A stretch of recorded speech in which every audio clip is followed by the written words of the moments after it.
Just when America has reached a breaking point with division, visionary influencer Danni Benson's I'm Proud of You Sis bro movement taps into the pulse and heartbeat of a culture radically torn. But this loving mom's voice of reason and calm has received national recognition. How'd you balance having your children and always traveling with the Yankee organization? When I became a dad, I said that I would always love like a mother. I feel like I have to try certain things or act a different way because I know some people or some kids. So join Danni Benson as she celebrates her special guests on her show and highlights their gifts and contributions to our world.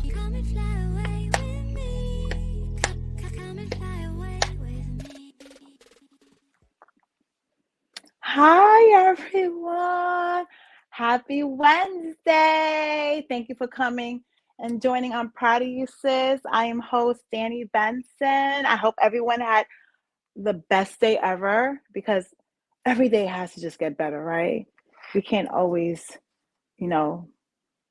not appreciate the time we have here on this earth.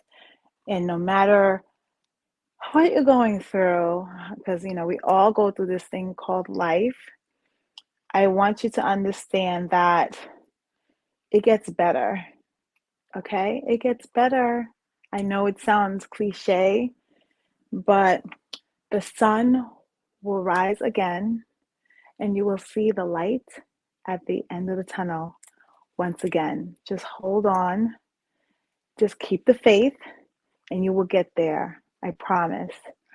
But I am so proud of this girl. I want to give her flowers. Her name is Dr. LaQuetta Solomon. She is CEO and founder, and this is her own business of Elevated Perspective Consulting Services. And she is super amazing. Lifesaver. She has all sorts of programs. I can't wait for her to talk to you about it at the end that she has. If you want to join a group or want to have like a 6 weeks, challenge on your emotional intelligence, this girl is just so good in what she does that if you start at a place of somber, by the time you finish any program that she has, you will fall in a place of happiness and empowerment. Trust me when I tell you this. I am a testimony. So I'm not just speaking just to speak. I am telling you coming from personal experience. But I want to now welcome Dr. Solomon to I'm Proud.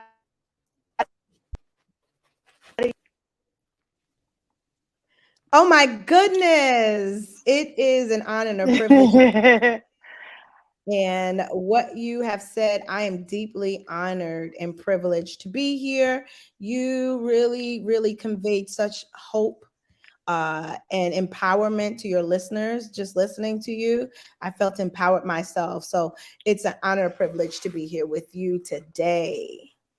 And it's a privilege to have you on the show because after the pandemic, after COVID, there's so many people out there that is more depressed, more anxious, trying to find direction in their life, is lost. They didn't know what happened in the last 2 or 3 years, wasn't part of their plan. And they need that little push again to get them restarted. So let's talk about emotional intelligence and how that affects you for your restart all over again for a lot of people out there. Wow, you're absolutely right. I believe definitely during the pandemic, it really took us on a ride mentally and emotionally. So in other words, our thoughts, which would be mentally and emotionally our feelings. So many of us have lost loved ones, friends, and now we're trying to regain our composure, to renew our insight. And emotional intelligence is a particular phenomenon that has not been talked about a lot. When we think of intelligence, we really think of our IQ, right? Our intellectual quotient. And that's really good to see how smart we are. However, what good is it for us to have an outstanding IQ and our emotional intelligence, or what we call our EQ, is not good.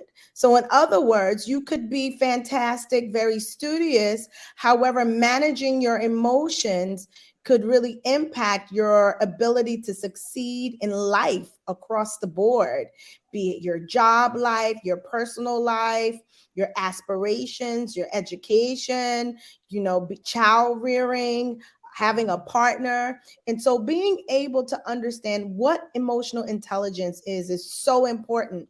And so I am so delighted to be here with you today. That is so important, because I know, like, when you go to school, they focus on your, your IQ, your intelligence, but a lot of factors in your decision making and how successful you are in life also includes your emotional intelligence, how you're going to handle situations. So give us some gems here, because a lot of people are very smart, but they're not successful in life because their emotional intelligence slows them down. So let's give them some gems to get them revved up all over again if they lost faith in life. In actuality, I'm having this phenomenal masterclass that's starting February 20th, and it's a 6-week masterclass. It's like a boot camp, and we talk about emotional intelligence. But the premise of emotional intelligence is really you understanding your emotions and how your emotions impact others, how your emotions impact your functioning over every spectrum of life. And it really, really focuses on a couple of areas, 4 major areas. 1, self-management, how you're able to manage your emotions. Some of us are not even in tune with our emotions because we may have grown up in cultures and families where having emotions that weren't considered quote unquote good were not something that you were supposed to actually express. And so we have to really go through the levels of our permission to heal from those types of thinkings, because it's really impeding our progression, right? And so we have the first one we call self-management. Do you know what you're feeling and how well you manage these feelings, right? Because what happens is our feelings, right? Our emotions, our energy in motion really they're constructed based upon what we're thinking, because our brain does not have ears or eyes. It goes off of impulses, right? And so if we have went through some things in our life and we are interfacing with things that seem similar, what could happen is the brain only is going off of our body's reaction, and we could have emotions that are not progressive and are not conductive or fruitful to us being productive, right? So we talk about how to manage through self-management. The second one is self-aware. Are you aware that your emotions take you from 0 to 20?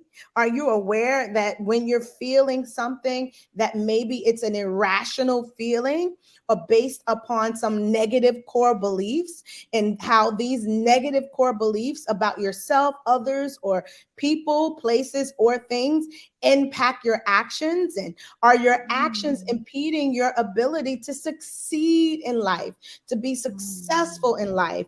And so we have a really big, huge segment of this masterclass where we are really talking about being self-aware and daring to understand you on another level. And that is something that we shun from. Now more than ever, we cannot go through life and walk this journey without understanding our emotions, our energy in motion, and how this energy in motion can make or break us. What do you think about that? Oh, wow. You know what? I really think they should really teach this in school starting in kindergarten, because I think it would save a lot of young kids from making poor decisions that would affect their life forever. And adults too, because Absolutely. it goes together. It goes Yes, it together. does. It does. The other one is what we call social awareness. Are we aware of how our emotions impact others in Some people don't. Some people are not aware. in our family, in our social institutions, on our job? Are we socially astute to understand how people feed off of our emotions? And in return, what they're picking up, what the vibes they're picking up could really, really impact how we really start to work with one another, which leads to the biggie. And February is Valentine's Day, right? It really talks about relationship management. How are your emotions impacting how you manage your relationships? Be it with your partners, be it with your children, be it with your siblings, be it with your parents. How your emotions are driving your actions. And there may not be actions that are positive, but there can be actions that are very maladaptive, that are negative. And so we really need to refocus our energy and our understanding of emotions, in understanding that emotions, we can have poor ways of expressing ourselves, which could impact our mental health. It's not always the mental health really exhibiting factors or exacerbating our feelings, but our feelings can really impact the way we think. Because if we feel negative, we will begin to think negative, right? And so Yes. I am like totally excited. They talk a little bit about this in school with social emotional learning, understanding the social environment and how it impacts how we feel. But they don't talk about it a lot.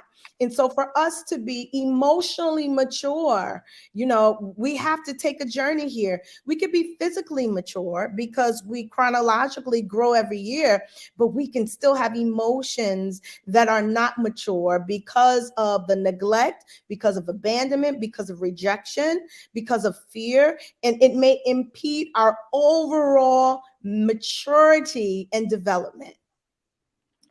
Wow, that is such a, you know what? I'm just so surprised that in this society, what happens? They leave it to the parents to teach us this, because parents come with traumas also when they Mhm. have children. So Mhm. why isn't this something important that society implements in school, especially from K to 12, to make sure these kids are astute and ready to handle the real world, especially when you go off to college and then you leave home, because you're officially considered an adult now. Yeah, the unknown is scary. Just like with mental health, there's so much stigma circumvented around mental health because these are territories that we have, been really halted in learning about. For so long, people thought that mental health, which are medical diagnosable conditions, was just a fad. They did not understand the research behind mental health diagnoses. So with emotional health, most people combine mental and emotional health, and they're two distinct areas. One is circumvented around our thinking, and one is circumvented around our feelings. And mental health and emotional health will drive the forces that will help you be the best version of yourself, or it could be your detriment. So you have to decide, are you willing to take that journey and have the courage to really explore things that we in our cultures have been taught to suppress, taught to fake it till we make it, right? And it's been so harmful for us. And then we pass down these Yes. Yes. generational thinking and behaviors that really are detrimental to the next generation. But you and I both have made a decision to bring exposure to this area. And Yes. so we Yes. can create a generation that's equipped to deal with life, that's equipped to deal with the ups and downs of life, especially with trauma. It's really about your reaction to the event that causes Mhm. the trauma, which means it's circumvented around what? Your thinking and your Your feelings. feelings. And so Wow. we really need to begin to pay a lot of attention to this, because if we don't, it begins to impact our self-esteem and our self-concept, how we see ourselves, how we feel about ourselves, and we begin to put an invisible barrier between our today and our tomorrow. And then how is that with social media? Because with self-esteem, and you look at social media, especially the young kids, I know it must be a lot for them, even for adults, the constant comparisons. How does that affect your emotional intelligence? Because if you think about it, we process and gather information through our senses. What we see, what we feel, what we hear, what we taste, and what we touch. That information is then processed in our thinking, and it's solidified through a part of the brain we call the amygdala. It is like the tape recording, in regards to what we see, what we hear, what we feel, what we taste when we see certain images. That's why the various disturbing features with police brutality and other type of traumatic events, we really as clinicians, from my end of the spectrum, we really discourage people from watching that, because it causes you to have reactions to what you see, what you hear, which produces and germinates feelings and thinking. And so for social media, definitely a lot of things that we see are not even realistic, but it really ingrains our core beliefs. It begins to really foundate our core beliefs about ourselves and others. And if these are not realistic events, we are setting our children up, as well as ourselves, to have negative core beliefs about things that should not be. Oh, wow. Because I watched that video and I'm still haunted by watching the video of Tyree Nichols getting beat by the 5 African-American police officers. And sometimes I wish I didn't watch it, because it's like a tape recorder in my mind right now. And, it gives me this sense of fear. Like, if I ever get stopped by the police, am I the next one? Is this going to happen to me? So, and there are bad apples out there. So, the police force is, policing and police officers, most of them are very good people. It's needed to protect and serve. So we shouldn't just judge on certain incidents to generalize the whole population of police officers.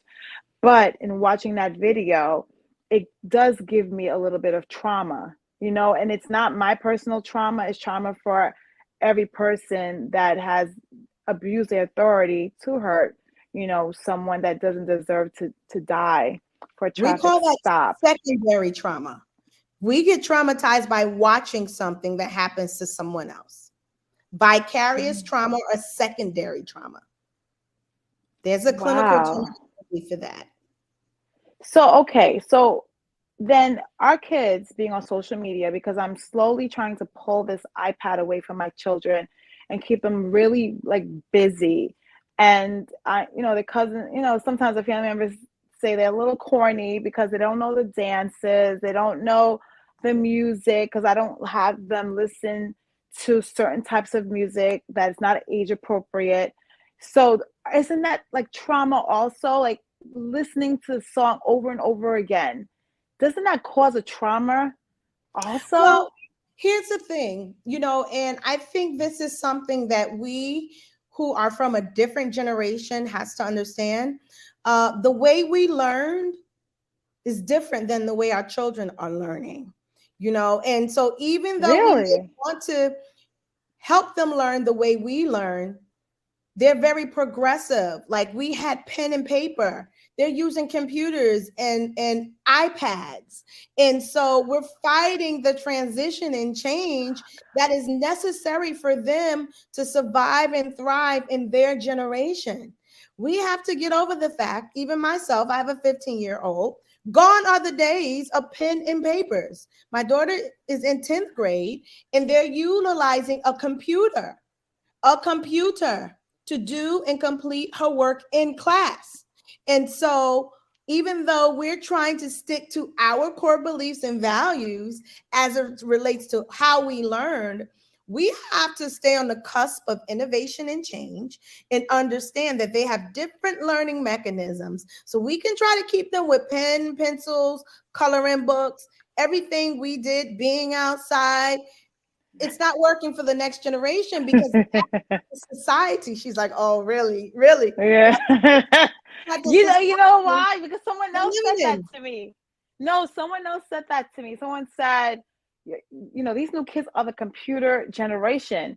We can't get around Yeah, it. it has some negative things about it, but they have to be on it because that is the evolution of their brain. The evolution of their brain is like, I watch my daughters and they're computer geeks. I'm like, because I'm not, but they are. They're like, they even know how to type already with their hands. I didn't learn how to type like until I was in high school.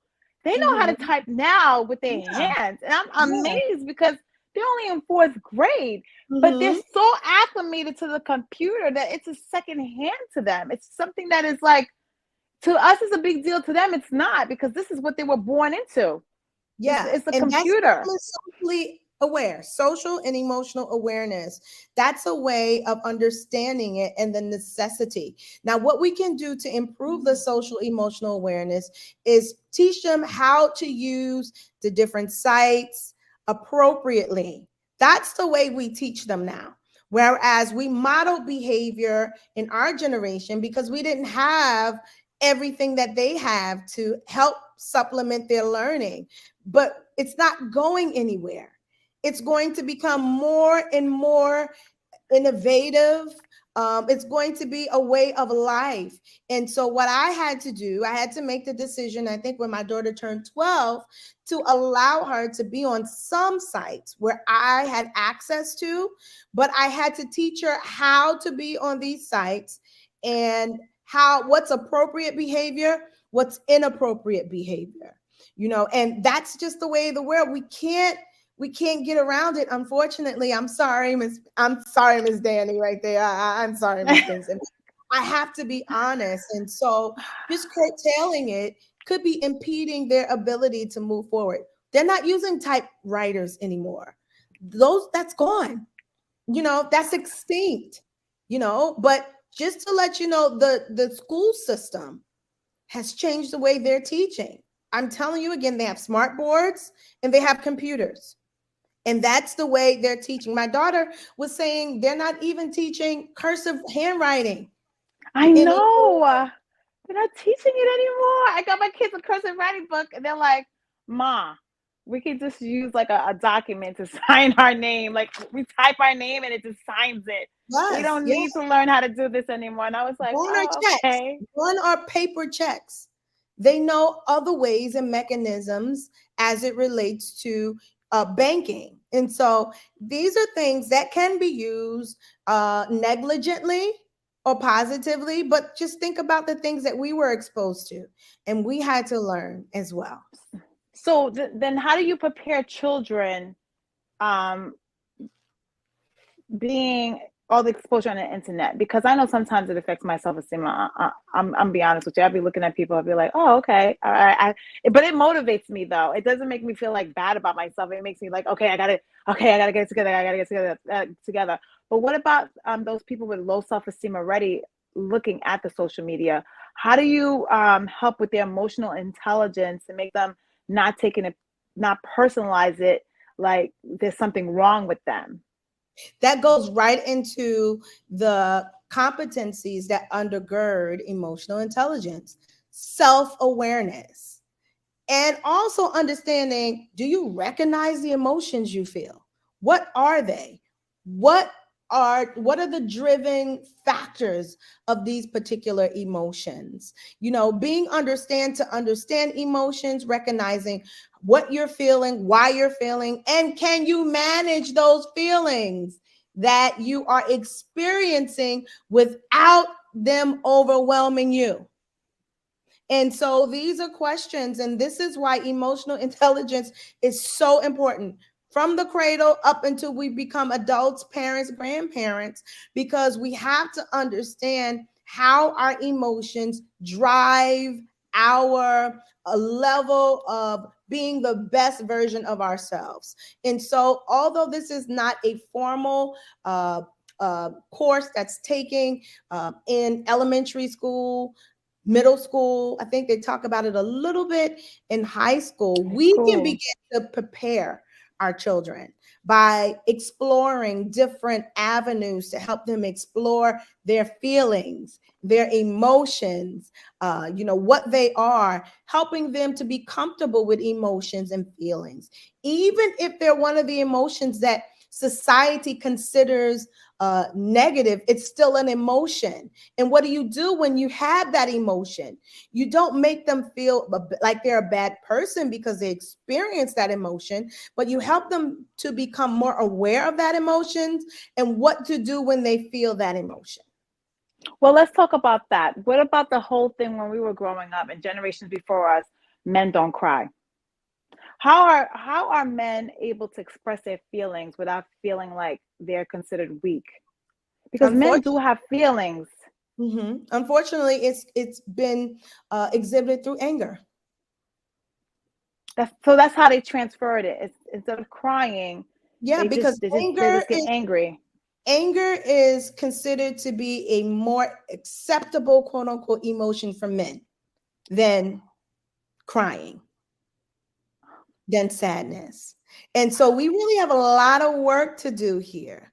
And so most of the time, for me, anger is what we call a cover-up emotion. It's an emotion that really covers up how a person really feels, but that becomes the predominant and more socially acceptable emotion, whereas anger, you could see that, but you don't know what's driving or what they're feeling. What is the rage? What is the injustice about? Is it because they feel shame? Is it because they feel sadness? Is it because they feel betrayed or rejected? So that's why we, explore it and we identify it as the cover-up emotion, to explore what's underneath that anger. So what can society do, or parents do, or school do to let men be okay with their feelings, so we don't get to see the anger part of their feelings that could be so damaging sometimes, like the way they communicate it to others? Make it socially acceptable. We have to destigmatize mental health and emotional health. We have to really, really do a better job of us understanding our emotions in our thinking patterns and what drives them, what energizes them. And I think we as society, we have to stop suppressing and repressing and denying and disassociating with how we're feeling and learning to embrace every aspect of who we are. Most of the time, people's responses to situations have been modeled through generations prior to them. And so, like I said, the senses, what you see mommy do or daddy do when they become angry or sad, you're going to repeat that because that's what's been taught to you through modeling. And so we have to begin to model acceptable ways to express anger, sadness, happiness, anxiety, worry, because there's various levels. There's 8 predominant emotions. And any emotion that you feel are at a level of one of the 8. For instance, anger is one emotion. The severest form of anger is being furious, right? The least severest form of anger could be frustration. But it's all on the same spectrum. Helping our children identify what they're feeling and what to do when they feel these emotions are so important. We as adults, this is why I'm giving this masterclass. Give yourself permission to heal. It's time. And so we can heal our families, heal our children, heal the next generation, so they will grow up and be cultivated to be more equipped to really, really journey in this world and not be afraid of any part of who they are because they don't understand it themselves. LaQuetta, give information out on your masterclass right now and your handles, please. Sure. So my masterclass starts February 20th. The last day to register is actually February 15th. If you're interested, you can call the office at 800-1975. Again, 631-800-1975. You also can find me on, I have a website, and it's www.elevated, but it's spelled differently. ELEV, the number 8, TED, perspectives.com. 8 meaning new beginning. And it's time for us to elevate our thinking so we can have better emotions and we can create and cultivate new beginnings for us, our families, and the generations that we are responsible for. In addition, I'm on Facebook. If you put in Elevated Perspectives, you will be able to see my business page, and we are happy to serve you. We have payment plans available for the 6-week course. And in the 6-week course, we're going to have sessions that we get together as a group. They will be live, but you'll have homework. I'm an emotional intelligence coach. So it's a whole consortium of understanding where you take an assessment, and it tells you the areas of growth as well as the areas of your strength. This will help you on your jobs. I have a lot of corporate partners who actually have their new employees take emotional intelligence assessments because they feel as though, they say, Dr. Solomon, we can teach them the skills, but we can't teach them how to be emotionally intelligent enough to be a manager, to be a supervisor, to hold rank in this particular organization where you're going to be surrounded by chaos and crises. So we need to know about this EQ and see if this fits with the culture and what we can do to cultivate the people who are, amongst us. So this is going to be something that is life-changing. It's called Permission to Heal, using emotional intelligence to overcome trauma and abuse. And I believe that we've all had trauma, even if it's just we're only readily wanting to admit of COVID. Yeah, life has changed. Remember, trauma is not the event. It's our reaction and action to the event. So I'm excited about that, in addition to my women's empowerment mentoring group. And I'm excited for you and all the viewers that will join you on that quest of emotional intelligence. But I want to say now, thank you for my optimum viewers. Watch me on channel 20 at 9 a.m. Bye, guys. Thank you for joining. I'm Proud of You Sis. I'm host Danni Benson. And for my live viewers, please hold on to finish the conversation with Dr. LaQuetta Solomon. Thank you.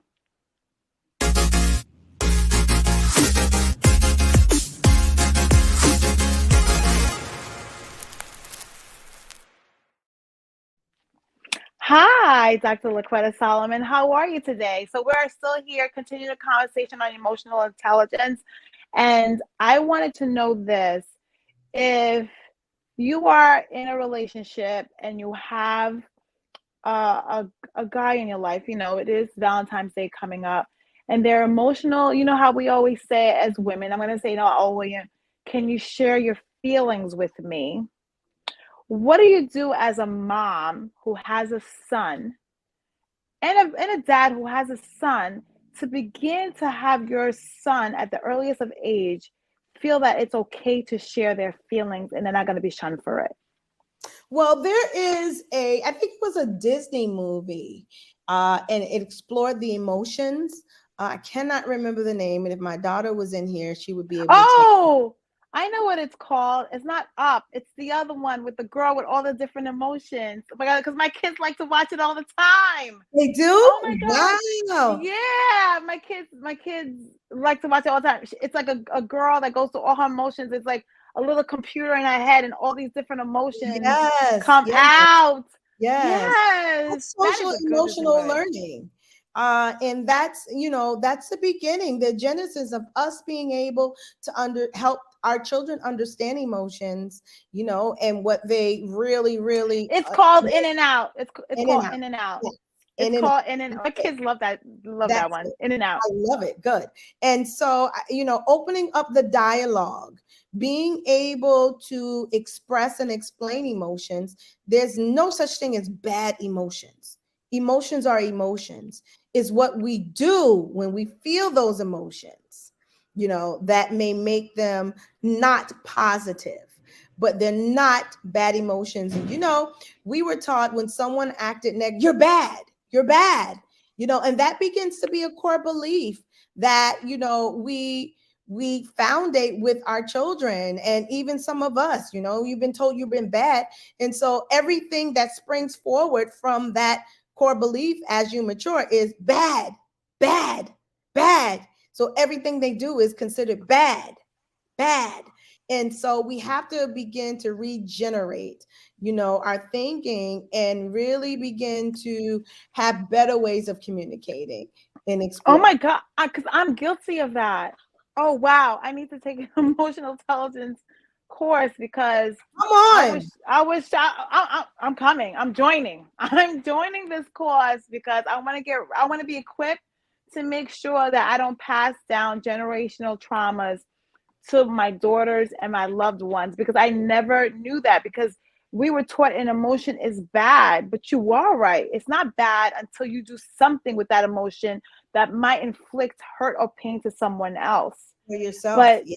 I'm going to tell you something right now. I think you are onto something. I so believe in this.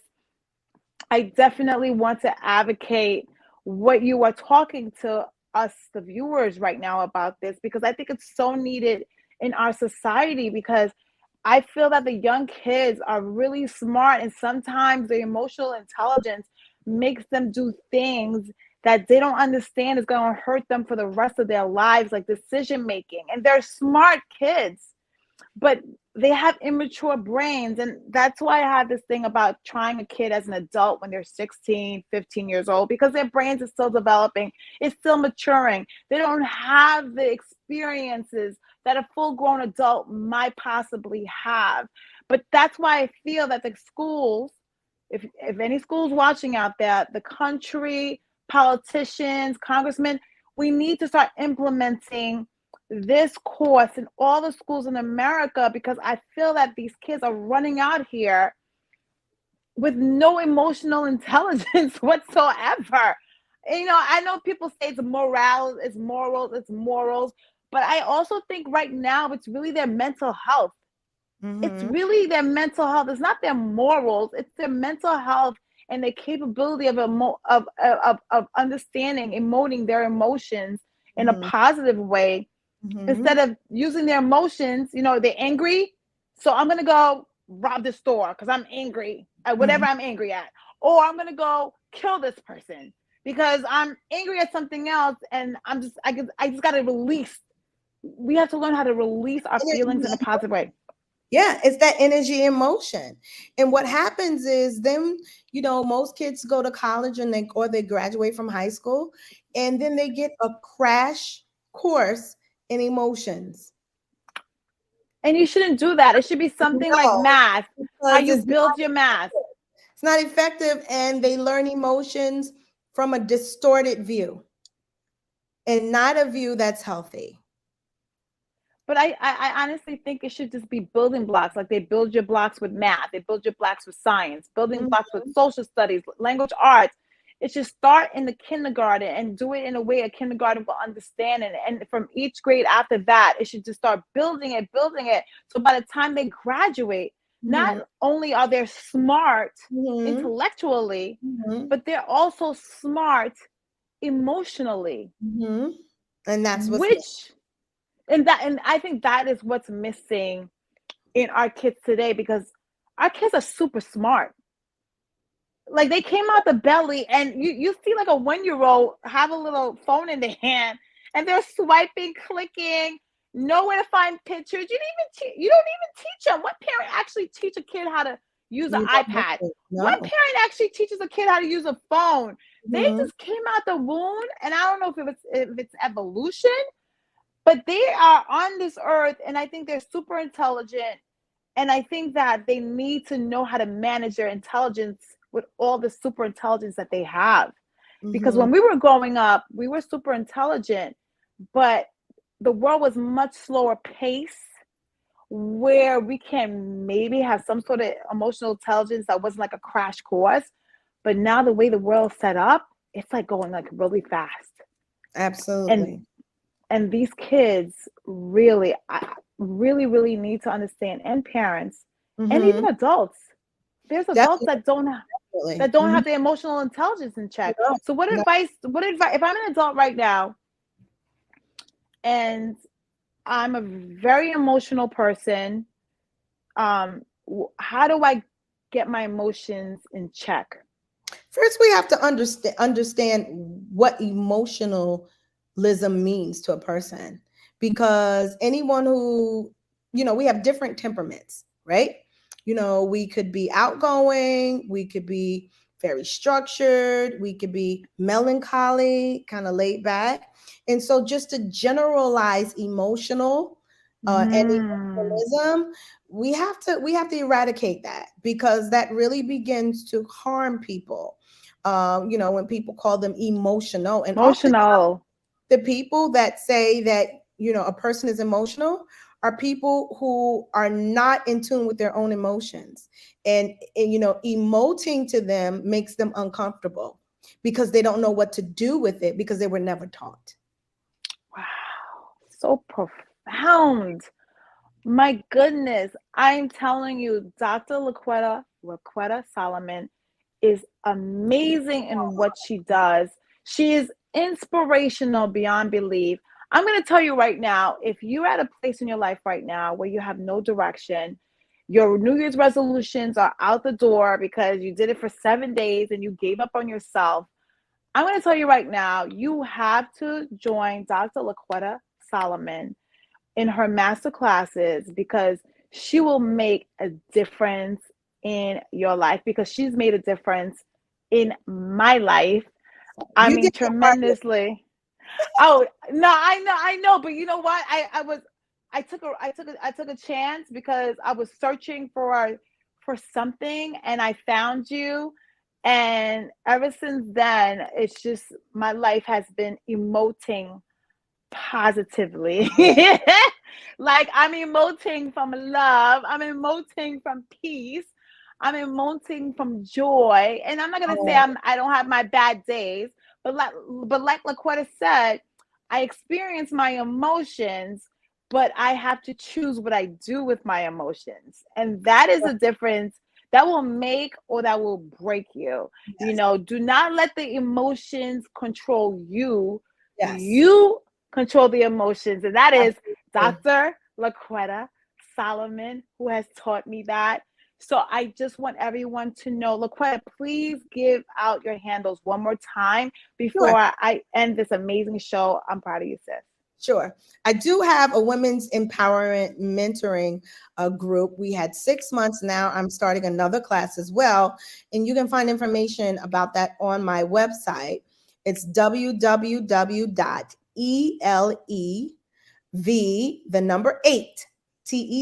perspectives.com. You can also put in my name, Dr. LaQuetta Solomon, on the internet, and it will lead you right to me.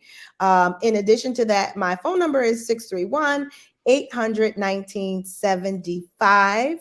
And I'm also available on Facebook under my business page, Elevated Perspectives. And I just want to say, just to be honest with you guys, I am part of this women empowerment session. We are the alumni, the first Yay. one. I've Yay. known LaQuetta High since high school. school, so I had to trust her, with taking me for this ride. And let me tell you something, it has been one of the best choices and the best rides that I've been on in the last 6 months of my Oh, life. And so I just want anybody and everybody to know I'm not just talking about it, I was actually a part of it. And if you knew where I was 6 months ago and to see where I am now and how much I've shifted, Dr. LaQuetta Solomon has been a major part of this. please don't So make me cry. please, no, I don't want to make you cry, but I just want other people to know this gem, that if they're stuck in a rut, if they don't know where to go, where to turn, maybe they're ending a relationship, going crazy with their children. There's so much going on in this world right now, especially after COVID. Please, if you want to join this masterclass of emotional intelligence or LaQuetta's woman empowerment session that's going to start next month, or I think in March, please take the chance, because she will change your life forever. in the right direction and not in the wrong direction. So I wanted to give her flowers. Thank you, Dr. Solomon, for Can I say one joining. thing? I love your Yes. show.